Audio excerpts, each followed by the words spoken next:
Yo creo haberlo dicho una vez, ¿no es cierto? Las peores historias de horror no siempre son falsas. Las peores historias de horror, a menudo, son tan reales como el dolor.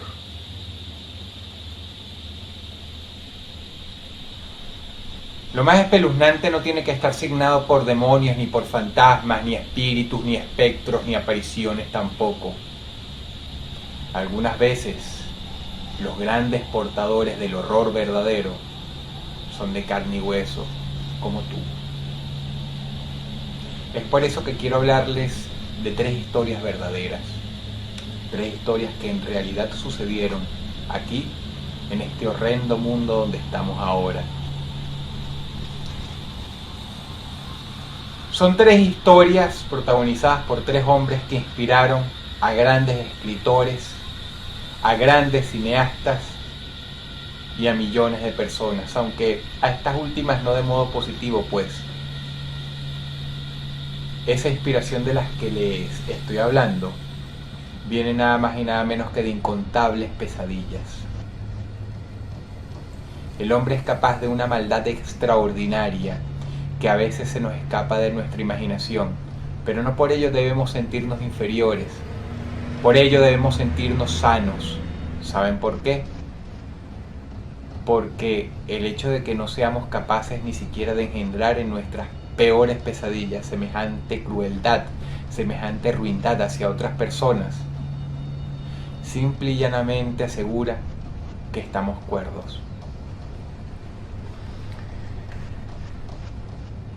Teodoro Bundy, llamémosle Ted Bundy como lo nombraba cariñosamente la prensa, fue un hombre bien parecido, simpático, carismático. Tenía muchos amigos, tenía novias, era un soltero codiciado, joven y con un cociente intelectual de aproximadamente 150. Para los que no estén familiarizados con esta escala, eso es un genio. Ted Bundy solía viajar mucho en carro. El modo en que él elegía a sus víctimas era bastante inteligente porque él las observaba. A veces le gustaba una chica en el parque, en el metro o caminando por la calle, y como una fiera silenciosa la seguía hasta su casa. Así averiguaba dónde vivían, así averiguaba sus costumbres, así averiguaba a qué hora salían todos los días.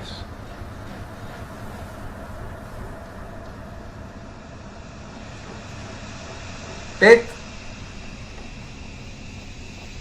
tiene el mérito de haber sido esa persona que inició cierta costumbre en las películas de hacer vomitar a los policías, incluso a los forenses que encontraban sus víctimas.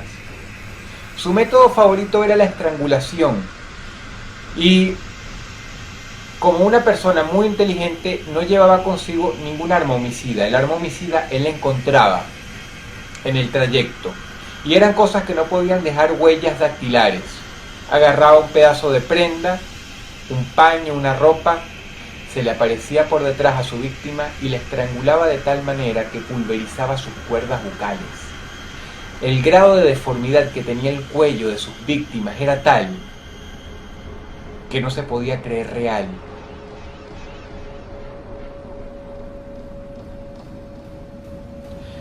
Ted estrangulaba con tal saña, con tal agresividad, que incluso llegó a romper huesos.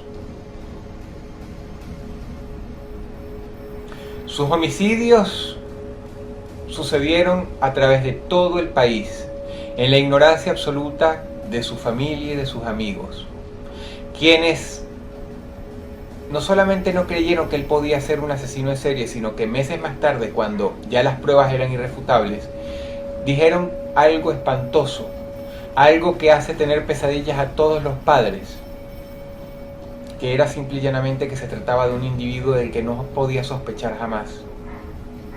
Y quieren saber algo espantoso.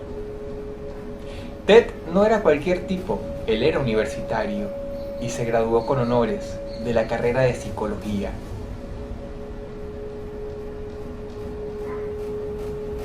Es un psicólogo que llegó a tener pacientes, es un profesional del que mucha gente llegó a confiar en su momento, contándoles los más bajos secretos.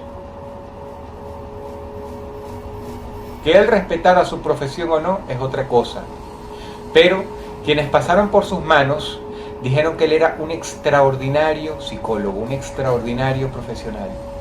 Ahora yo les quiero preguntar una cosa. ¿A ustedes este personaje no se les hace conocido? Un asesino en serie, extremadamente inteligente hasta el punto de la genialidad y psicólogo. Por supuesto. Y es que quieren saber una cosa. Teodoro Bondi inspiró a un escritor llamado Thomas Harris a la hora de crear a un personaje llamado Hannibal Lecter. Pero pasa y resulta que en toda la literatura de Hannibal Lecter, que incluye sus películas, él jamás llegó a matar tanto como el señor Bondi. Así que ya ven ustedes que en cuanto a todo lo hórrido, en cuanto a todo lo enfermo y en cuanto a todo lo mórbido que hay en este mundo, la realidad muchas veces supera la ficción. La genialidad de Bondi fue tal que cuando lo atraparon, todas las fuerzas policiales de Estados Unidos, policías locales, policía federal, el FBI y quizá una que otra agencia de inteligencia estaban detrás de él. Era un hombre brillante, pero obviamente no podía escapar durante mucho tiempo. Así que finalmente lo apresaron en el año 1974 en Florida, después de que se había escapado de la cárcel una vez, con mucha habilidad. La segunda, incluso su alto cociente intelectual no le sirvió de nada porque básicamente lo encerraron en una celda de cristal.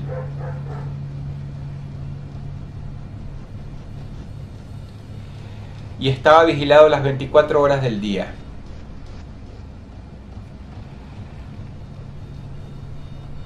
La policía logró imputarle, después de una exhaustiva investigación, 14 homicidios.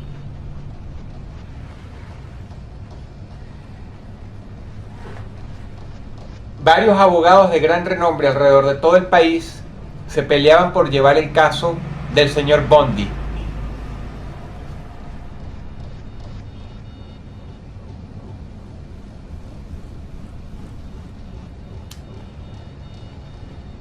Pero quizá ninguno de ellos era tan genial como él, por lo que, mientras estaba en la cárcel, estudió Derecho, aprendió todo sobre el oficio de la abogacía y el hombre se representó a sí mismo en la corte con tanta eficiencia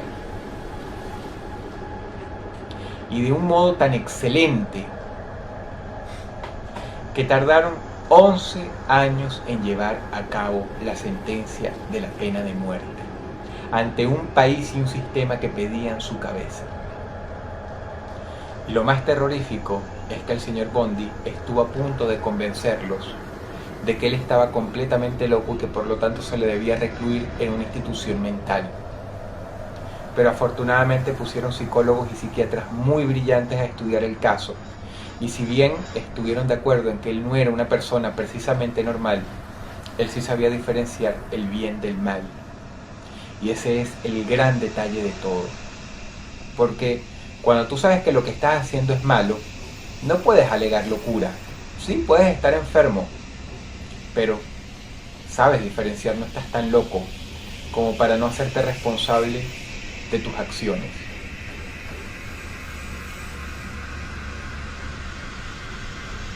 El señor Bundy fue ejecutado en la silla eléctrica en el año 1989. Cuando el juez finalmente decidió su destino, dijo con palabras muy tristes: es una pena que un hombre de su intelecto, de su extraordinaria inteligencia, haya caído en este camino. Pido a Dios por su alma.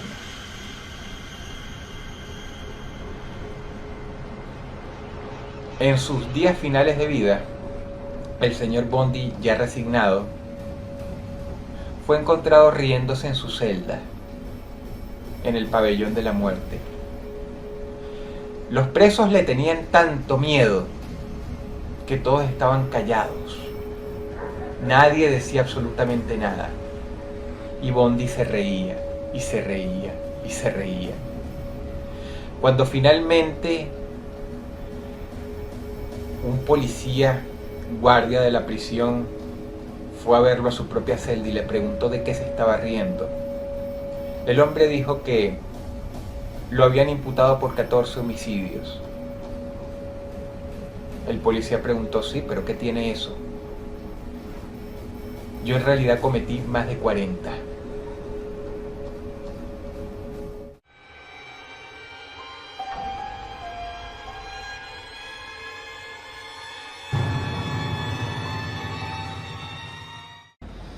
Ed Gein es quizá el hombre más enfermo que haya pasado jamás por el sur de los Estados Unidos.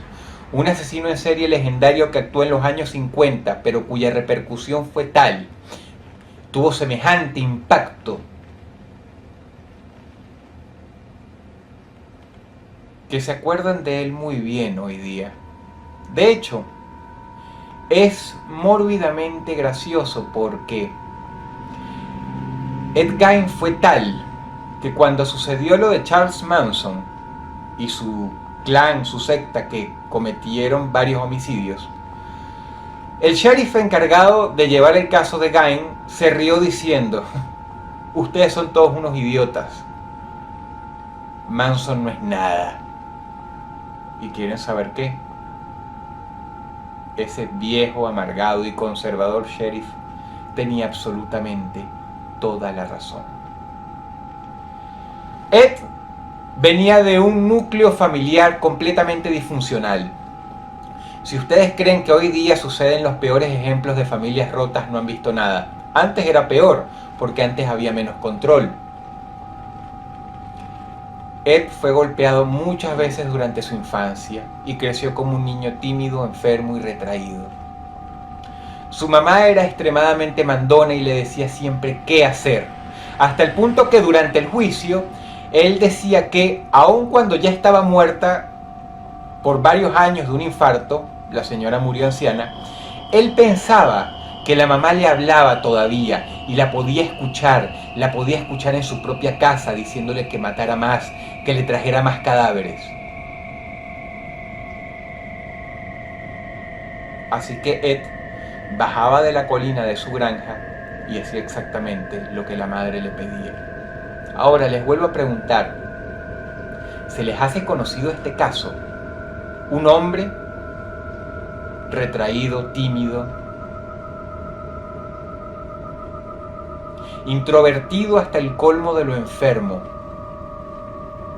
que tuvo una mamá dominante, quien ya está muerta, pero él jura que está viva y que le sigue hablando en la casa que le perteneció a ella y ahora le pertenece a él. Si ustedes son mínimamente entendidos, por supuesto que esto se les hace conocido. La película es Psicosis. Y es que el señor Alfred Hitchcock se inspiró completamente en el caso de Ed Gein. Nuevamente tenemos ante nosotros a una historia real como la vida. Pero huelga decir algo por el bien del horror y por el bien del mal mismo. O mejor dicho, en honor del mal Y es que la historia real es mucho, pero sobradamente, pero bastante más horrendo que la película. Que ya es decir, todo empezó cuando un hombre viejo gordo entró a un bar al que iba a tomar tragos todas las tardes durante los últimos 30 años. Tal fue su horror que se puso a llorar de la impresión cuando vio que el suelo estaba completamente manchado de sangre. Preocupado por la cantinera, que era una señora que él conocía muy bien y a quien quería mucho, se fue acercando a la barra y esos manchones de sangre poco a poco se iban convirtiendo en grumos de órganos completamente bañados en plasma, en tuétano, aplastados como carne molida por todo el suelo de madera de la cantina. El hombre siempre era el primer cliente y obviamente esta mujer no había alcanzado a cerrar el local durante la noche, así que se había quedado así todo el tiempo y como el pueblo era pequeño, nadie lo había visto por horas, nadie había visto qué pasó. Este señor era el primero y por supuesto la visión de aquel despojo humano irreconocible que estaba detrás de la barra fue tal que lo persiguió hasta el día de su muerte, en cada visión, en cada pesadilla. Llegó la policía. La policía no tardó mucho en darse cuenta, con muchísima dificultad, pues eran personas del pueblo, insisto, no estaban acostumbradas a algo así.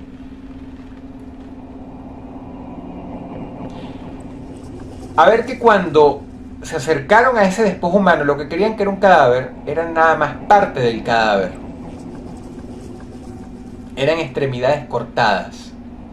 El resto había desaparecido, alguien se la había llevado. Ed Gein era un hombre solitario. Ed Gein era una persona que le desagradaba a los demás, pero no por las causas equivocadas.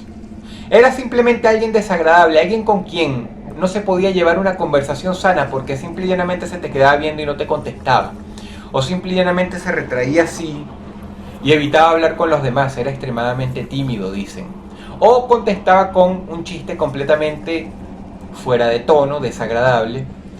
Así que cuando le dijo al herrero del pueblo que él tenía a la dichosa mujer que estaba desaparecida en su granja, cortada en pedacitos, el hombre no le quiso creer porque eran los chistes típicos de Ed. Era un pueblo de paso con un restaurante, un motel, una cantina y una estación de gasolina. Muchos viajeros pasaban por ahí. Es por eso que no se sorprendieron tanto cuando se dieron cuenta de que Ed había asesinado a esta cantinera en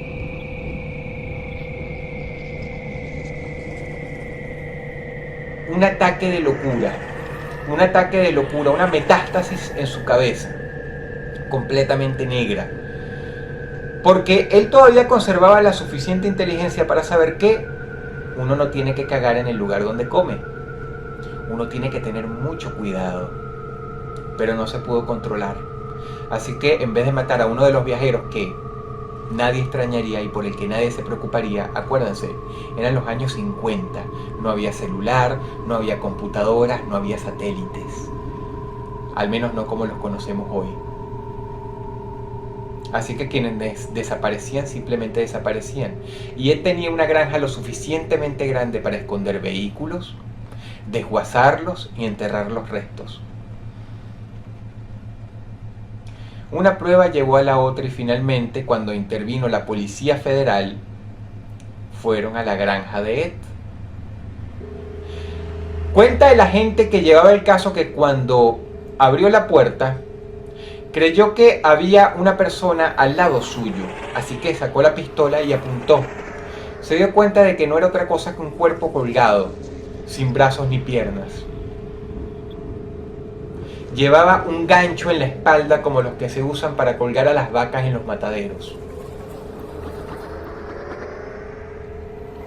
El cadáver de una mujer sin cabeza estaba abierto de piernas, colgado de los tobillos, boca abajo, con el cuello rebanado, ya seco desde hace mucho tiempo, y una pequeña piscinita de sangre en el heno. Con un gancho de carne, Ed le había abierto una raja desde la vagina hasta el mentón, y se la había abierto así, donde él seleccionó cuidadosamente los órganos que a él más le gustaban para ponerlos en frascos en su cuarto, en la mesita de noche. Le gustaba decorar su casa con órganos disecados que él luego lavaba muy bien y simplemente rellenaba con algodón. Corazones, hígados, pulmones. El techo de su granja lo adornaba con intestinos, y esto no es una fantasía, esto en verdad pasó en este mundo real donde tú ahora vives. Tenía una colección de cabezas al pie de su cama. A Ed le encantaban las cabezas. Las rebanaba con un hacha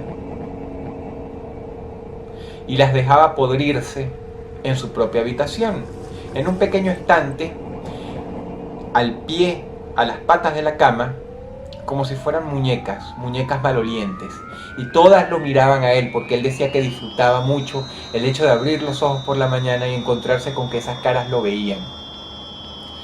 Cuando abrieron su armario se dieron cuenta de que él tenía varias vestimentas hechas con piel de personas. Nuevamente nuestro amigo Thomas Harris, el inventor de Hannibal Lecter, el que creó el personaje de Hannibal Lecter, tomó algo prestado de ahí. Ed Gein cortaba la piel de sus víctimas y se hacía abrigos con ellas. Inclusive se trasvestía usando ropa femenina, lencería hecha con piel humana por él mismo.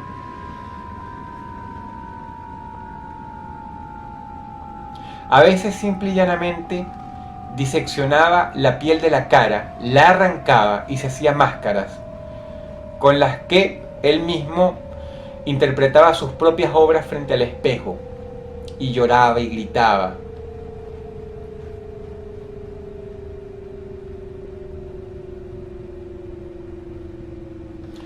Se dieron cuenta de que junto a los platos de la cocina habían calaveras humanas, y él usaba la cuenca superior de la calavera como plato para sopa y la bebía de ahí.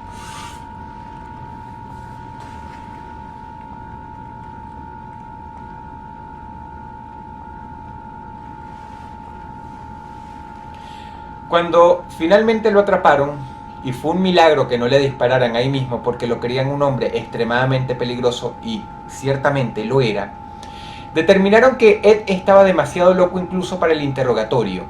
Los psicólogos lo avalaron. Nunca se supo a cuántas personas mató, pero había docenas de cuerpos en su casa. Y en aquel entonces, con la tecnología, era imposible determinar a quién pertenecían estas costillas, o este fémur, o estas calaveras. Habían hombres, mujeres, incluso algunos niños. Ed arrasó con familias enteras. Su número nunca se sabrá. Pero es uno de los más grandes asesinos en serie de la historia, y ciertamente quedará para el recuerdo. Si ustedes quieren saberlo, no lo ejecutaron porque demostraron que verdaderamente estaba loco. Nadie lo quería recibir en un asilo en Estados Unidos, ni siquiera para los enfermos mentales más peligrosos, pero dicen por ahí que fue un recluso bastante ejemplar, bastante manso.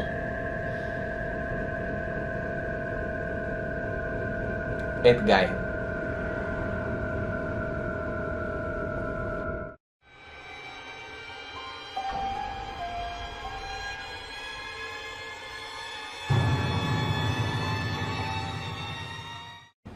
Estados Unidos es un país poderoso, de eso no caben dudas, pero no por su increíble capacidad militar, que es considerable, sino porque culturalmente es muy prominente.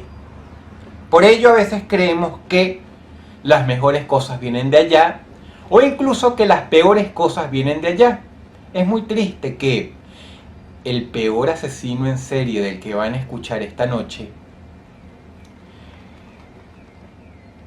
no sea estadounidense y no tenga la publicidad que debió de habérsele dado al temible monstruo de los Andes, por ser simple y llanamente latino. Ni en Asia, ni en Rusia, ni en toda Norteamérica hubo jamás un asesino en serie del calibre de este hombre, del señor Alonso López. Nació en los años 40 en Colombia. Era un niño cuando la guerra civil estalló después de la muerte de Gaitán. Su madre lo sorprendió teniendo relaciones sexuales con su hermana. Era una mujer muy católica y por supuesto se enfureció. La situación económica no era muy buena, así que luego de casi literalmente molerlo a palos, lo echó a la calle a su suerte.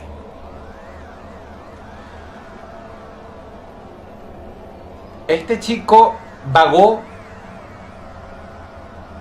por varios pueblos colombianos.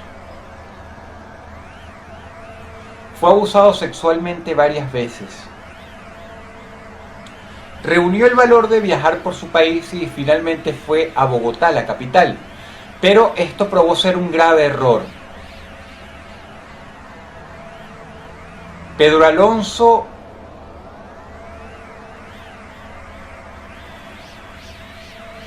recogió comida de los basureros, durmió a la intemperie,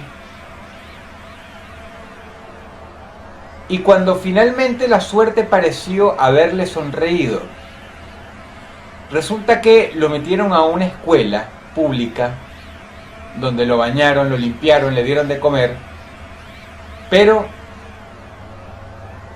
más temprano que tarde, y debido a la decrepitud moral que estaba sufriendo el país andino en aquellos años, fue abusado sexualmente por uno de sus maestros. Eso causó en él un odio extraordinario de proporciones bíblicas.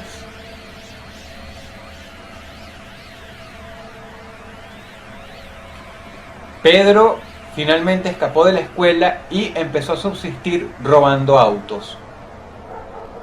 Pero después de un tiempo, a pesar de que era una persona inteligente, la policía lo capturó.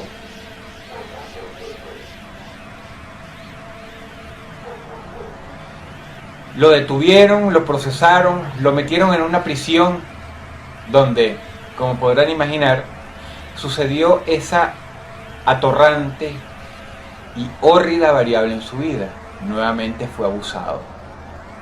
Pero él ya estaba acostumbrado a ello, incluso se dice que llegó a vender su cuerpo para poder subsistir, para obtener algo de dinero. Cuando finalmente salió de la cárcel, ya su vida estaba asignada por tantas desgracias que era una persona irrecuperable. De más está decir que no era el mismo, pero más nunca lo volvería a hacer. Su alma, si es que alguna vez tuvo una, fue borrada de su cuerpo como si fuera un cassette de música. Había otra melodía ahora dentro de él.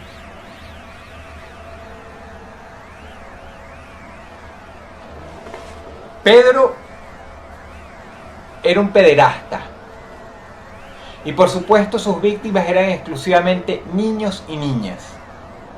Viajó por toda Colombia y con una habilidad diabólica, él ojeaba a los niños de las familias más pobres, aquellos que en aquellos años de corrupción absoluta nadie extrañaría, a veces ni siquiera las propias familias, porque al fin y al cabo ese terror anónimo, esa sombra, quizá les hacía un favor al raptar a los chicos. Pedro los llevaba al bosque, los estrangulaba y procedía a arrancarles la ropita y a tener relaciones sexuales con los cadáveres hasta que él se satisfacía. Una vez hecho esto, los tiraba a los tantos barrancos de los pueblos de Colombia y dejaba que sus cuerpos se pudrieran ahí. Sin embargo, su apetito fue tan voraz que llegó a hacer algo que ningún asesino en serie en Estados Unidos se puede atribuir, que es asesinar todos los días, matar todos y cada uno de los días de la semana. No estamos hablando del primer mundo, y no estamos hablando de la policía ni de los sistemas de justicia del primer mundo. Con los años, las autoridades creyeron que era la guerrilla quienes secuestraban a estos chicos. Y eso nada más por hablar de los casos que se reportaban, porque muchos no se reportaron.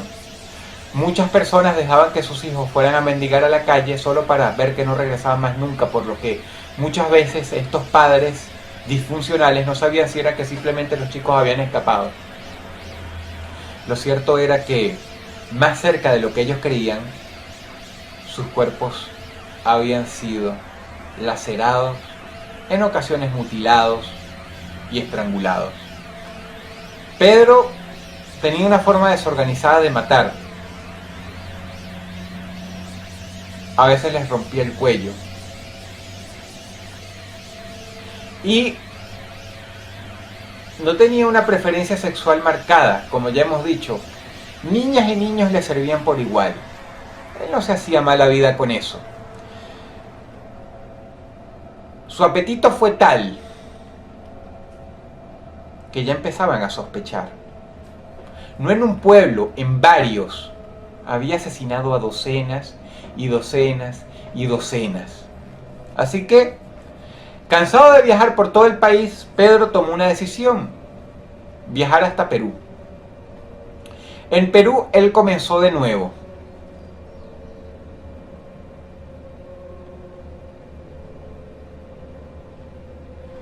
Los niños de los indígenas eran su presa favorita. Mantenía relaciones sexuales con ellos todos los días. A veces incluso llegaba a conservar un cuerpo. Y él se internaba en el bosque, dejaba sus ropas sobre las ramas de un árbol y utilizaba ese pequeño cadáver de no más de 10 años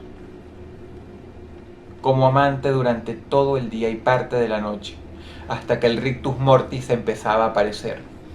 Era entonces cuando simple y llanamente los abandonaba en el espeso bosque y regresaba a la civilización. A veces trabajaba como obrero, a veces laburaba en locales de medio turno y se compraba comida, dormía en la calle.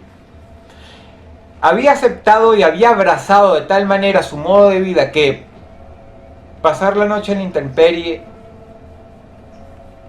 no era ya un mayor problema para una persona que era una bestia humana, del que nadie sospechaba.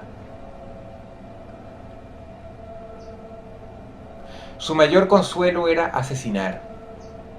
Él habría revelado que le gustaba ver que la vida de los niños se escapara de entre sus dedos. Y cuando finalmente ellos ponían los ojos en blanco y exhalaban su último y desesperado suspiro, alcanzaba lo que él describió como un coito mental. Eran sesiones de varios coitos, sexuales y emocionales.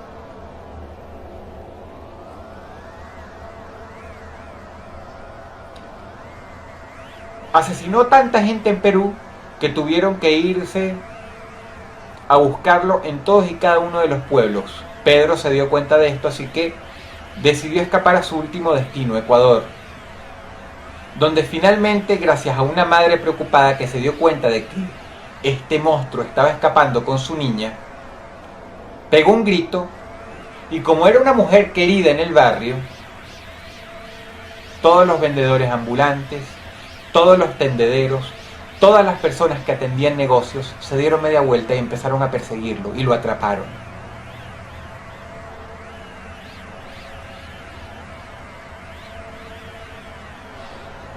Pedro Alonso fue retenido por la policía ecuatoriana porque ya habían desaparecido varios niños. Un sagaz teniente se dio cuenta de que tenía al hombre adecuado. Y más temprano que tarde se dieron cuenta de que, por su nacionalidad, era el mismo monstruo que estaban buscando en Colombia y, para su sorpresa, era también el mismo que estaban buscando en Perú. Pedro dijo que prefería las niñas ecuatorianas porque no eran desconfiadas como las colombianas, porque eran más bonitas, más tiernas, más dulces y era más fácil convencerlas de ir con él a esa esquina que estaba por allá.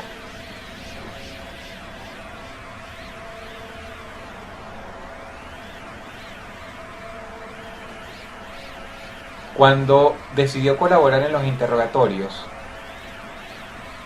dijo que tenía en su haber a más de 200 víctimas.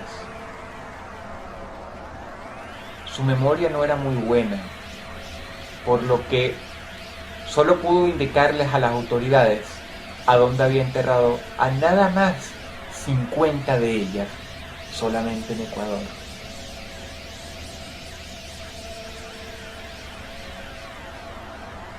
El monstruo de los Andes.